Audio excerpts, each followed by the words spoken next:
এখন সুই ব্যবহার করে, সুই সুতে দিয়ে নাক কান ছিদ্র করা হয়। কিন্তু সেই জামানায় বালি দিয়ে, ওই যে হয়তো আগের মায়েরা আছে এরা জানে, এরা বালি দিয়ে নাক কান ছিদ্র করত। এই বর্তমান কাউকে বালি চোখে দেখে নিয়ে আজকে এই জামানার কোনে সহজে মরবেন না, যদি কুড়েল দিয়ে কান ফোড়ে দেন কিছু হবে না, কারণ আমার খুব শক্ত। তাই দেখো এই কথা বলার পরে সঙ্গে সঙ্গে সায়রার থেকে বেরিয়ে এসে হাজরা মাটিতে বই দিচ্ছে, মুখটা ফুলে গেল, ব্যথাতে আর থাকতে পারে না, আল্লাহর কাছে ফরিয়াদ করছে, হে আল্লাহ, হয় আমাকে আমার স্বামীকে আমার কাছে পাঠাইয়ে দাও, নইলে আমাকে তুমি মেরে ফেলো, আমি এই জ্বালাতন এই জ্বালাটি সহ্য করতে পারিনি। এই যে আজকে তোমরা গেলে যে নাক কান ছিদ্র করবে লাগছেন, হাতত চড়ি দিচ্ছেন, গালাত মালা দিচ্ছেন, নাকত ফুল দিচ্ছেন, কানত দুল দিচ্ছেন, মা এই নাক কান ছিদ্র করছে সর্বপ্রথম কোন নারী গন্ধ?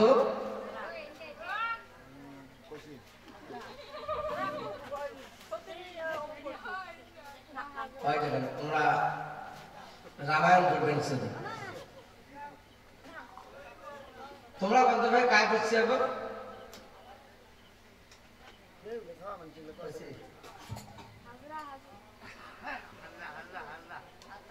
মোবাইল টিকটক ভালো দেখতে পাই,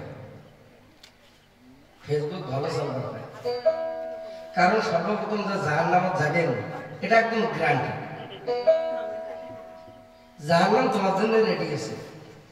তোমরা পূর্বপুরুষের আজকে কি হচ্ছে সেগুলো না জানেন, খবর পান না, কি করবেন মায়েরা?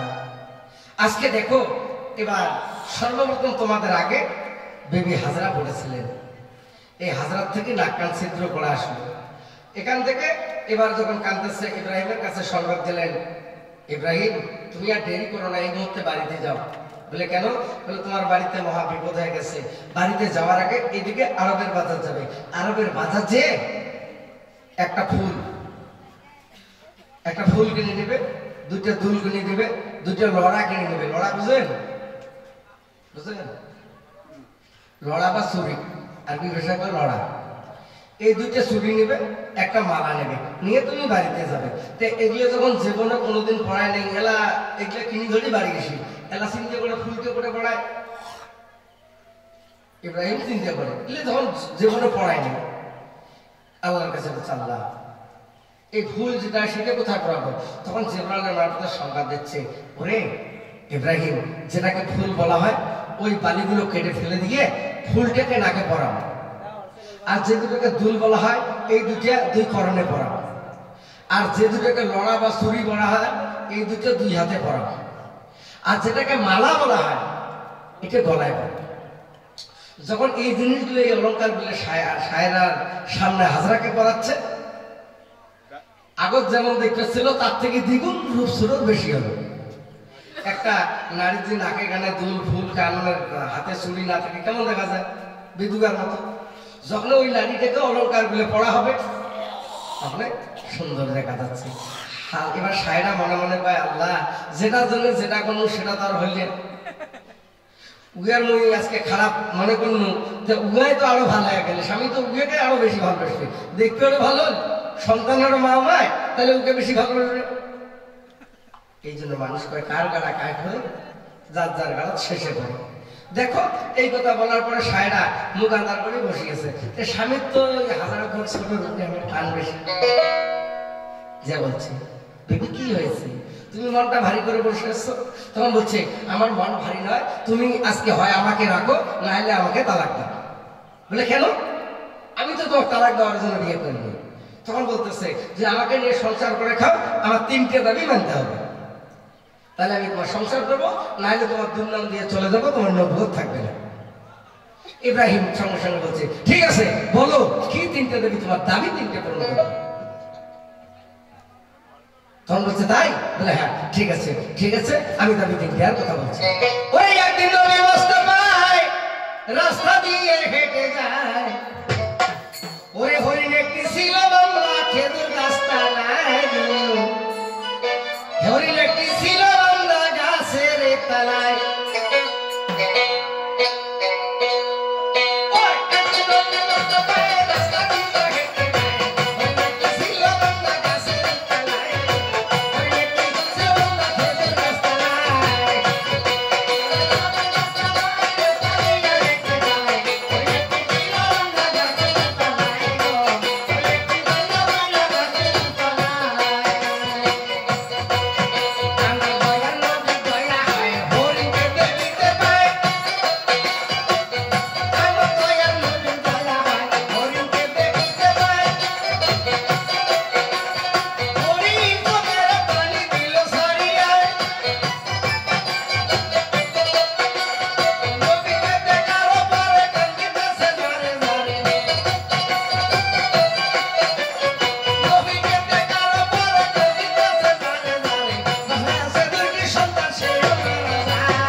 দিছি।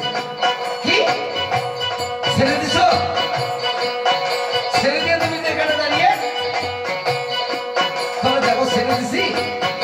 তার বাসায় দুটো সন্তান আছে, সন্তান দুটোকে দুধ দিয়ে হরিণ আসবে। তবে এমন বোকা লোক আমি দেখি নাই, যদি হরিণ না আসে তোমাকে জবাই করবো।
মায়ের দুধ খাবে, দেখে মায়ের দুই চোখে পানি দিয়া মাটি ভেজে না। বাচ্চারা কান্দে, বাচ্চারা কান্দিয়া বলে কেন মা গো কই তোমারে? বাচ্চারা কান্দিয়া বলে কেন মা গো কই তোমারে? কেন মা গো চোখে পানি বলো না আমায়? হরিণ বাচ্চা দেখে বলছে বাবা ওরে মা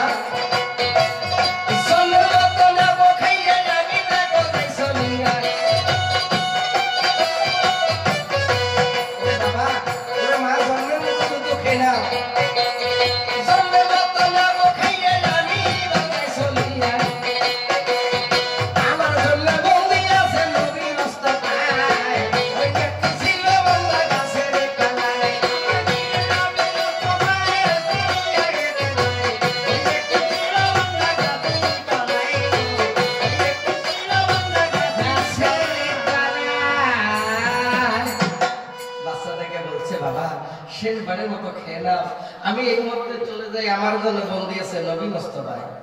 কি আমার জন্য বন্দি? বলে হ্যাঁ।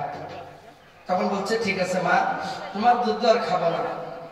তখন শিকারি দৌড় দিয়ে যাচ্ছে ওই বাচ্চা দুটাকে নিয়ে, বলে নবী তার জন্য বন্দি আছে। আর এদিকে শিকারি বলছে আরে বোকা আছে হরিণ ছাড়ি দিতে, ওই হরিণ আসে না, আসলে তোকে জন্ম করা হবে। এমন ভাবে নবী আছে, এমন ভাবে শিকারি। এবার দেখো ওই যে হরিণকে যে নবী ছেড়ে দিচ্ছে, হরিণ এবং তার বাচ্চা দুইটা সহ করে দৌড় দিয়ে আসতেছে। তখন শিকারি লক্ষ্য করে দেখে কেমন কথা, ছেড়ে দিছি একটা আসতেছে তিনটা, ছেড়ে দিছি একটা আসলো তিনটা। তখন এসে নবীর পায়ে ধরে, পায়ের মধ্যে এবার দেখো হরিণ নত হয়ে পড়লেন, হুজুর আমাকে মাফ করে দাও, আমার জন্য আপনার এই পেরেশানি, এই হলো, এই দুঃখ হলো। সঙ্গে সঙ্গে শিকারিও বলে বাপরে বাপ, ইয়ার কথা বনের হরিণই শোনে, আমরা মানুষ হয়ে চিল্লাম না পারি। দেখছেন সঙ্গে সঙ্গে আজকে দেখো তার বন্ধন ছেড়ে দেয়, আর শিকারি হরিণকে ধরলো না, বাচ্চা নিয়ে হরিণী বনে চলে যায়। সেই রকম আজকে ইব্রাহিমকে বললেন তিনটা দাবি মানতে হবে। কি দাবি মানবে? তো বলে হ্যাঁ। বলো কি দাবি করবে? বলে এক নম্বর দাবি আমার মোহরানার মাপটা তুমি শোধ করে দাও। এই যে মোহরানা, এই যে দেন মোহর যেটা বলা হয়, এটা পুরুষ ভাইয়ের কাছে অনুরোধ করি, স্বামী স্ত্রী দুইজনে বেঁচে থাকা অবস্থায় খুশি করে স্ত্রীর মনকে সন্তুষ্ট করে মোহরানার দাবিটা নিয়ে মারা যাবেন, তার আগে মারা যাবেন। দুই নম্বর দাবি কি করতে হবে? বলে দুই নম্বরে তোমার নফসের গাল কাটতে হবে। এই যে বাচ্চাকে মুসলমানি করা হয়, এই যে আমরা খাতনা করে, এটা কোথা থেকে আসলো? হযরত ইব্রাহিম খলিলুল্লাহর ওখান থেকে আসলেন। বলে ঠিক আছে মেনে নিলাম। তিন নম্বর দাবি কি? বলে তিন নম্বর দাবি এই মুহূর্তে হাজরা গর্ভবতী আছে, এই গর্ভবতী অবস্থায় হাজরাকে বনবাসে দিতে হবে। যখন এই কথা বললেন, বলার সঙ্গে সঙ্গে ইব্রাহিম খলিলুল্লাহ বলল, ওরে বিবি সায়রা, তোর আমি এই দুইটা দাবি মানতে পারি, কিন্তু এইটা দাবি কি করে মানবো? আমার অবদার সন্তান তার গর্বে। তখন বলছে, তুমি কথা দিয়েছো, তুমি কথা দিয়েছো, আজকে আমার এই দাবিটা তোমার পূরণ করতে হবে। ইব্রাহিম বলছে, ঠিক আছে, তাই হবে। হাজরাকে এসে বলছে, বিবিরে, যখন নারীরা 7 মাস গর্ভের বয়স হয়, তখন বাইরে একটু হাওয়া বাতাস খাওয়ার ইচ্ছা হয়। আজকে তোমাকে নিয়ে আমি হাওয়া খেতে চলে যাবো বিবাহ ময়দানে।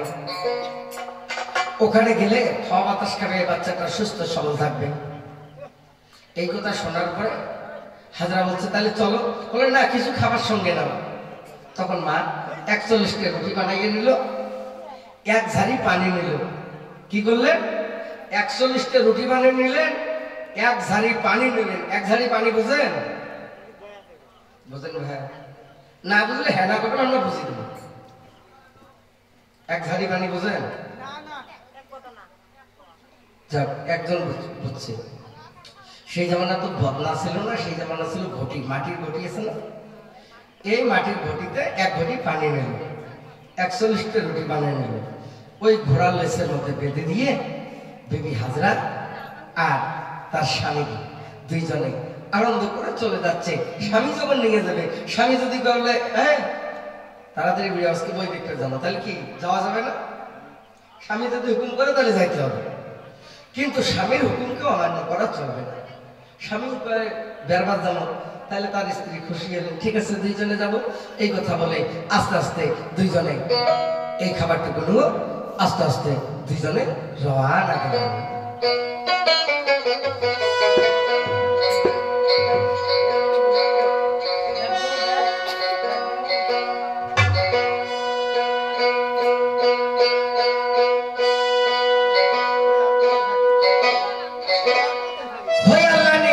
শিরাইতে হয়ে কারবাসি বাজে, গভীরাইতে হয়ে কারবাসি বাজে।